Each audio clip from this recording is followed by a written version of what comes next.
Tata mito Sama tizim inonzi yang sama Iwe TK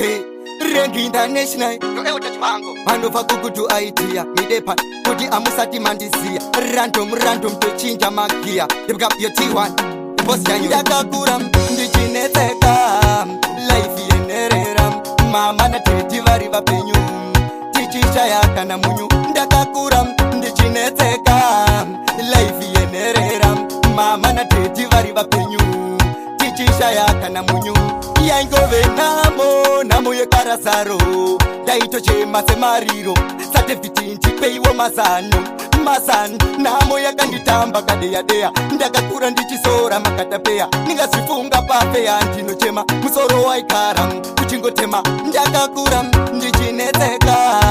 life yenerera mama na teti vari vapenyu tichishayaka na munyu ndakakura ndichinetseka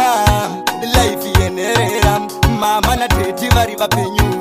tichishayaka na munyu kushanda kuchindegeka saweta ndichishuwa kuti zvingaita futi peta pati ndairamba ndichinzika ndiri peka mukukura kwangu feya futi zvairema ndakakura ndichipfeka zvakaboka ndakakura ndichifamba kanechoka ndikazvifunga pafeya ndinochema musoro waikara kuchingotema ndakakura ndichinetseka life yenerera mama na teti vari vapenyu tichishayaka na munyu ndakakura ndichinetseka life yenerera mama na teti vari vapenyu tichishayaka na munyu yaingove namo yekarasaro daitochema semariro Certificate ndipeiwo masano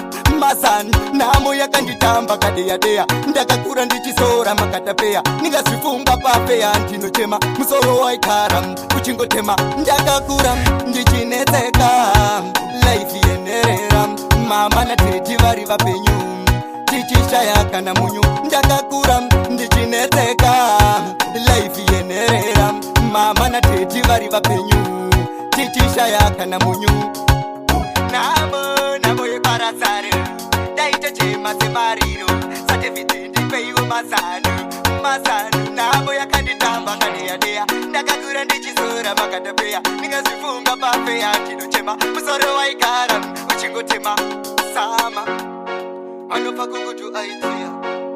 TK ndikabula tembi auta yeposi chanyure ndikammandaraza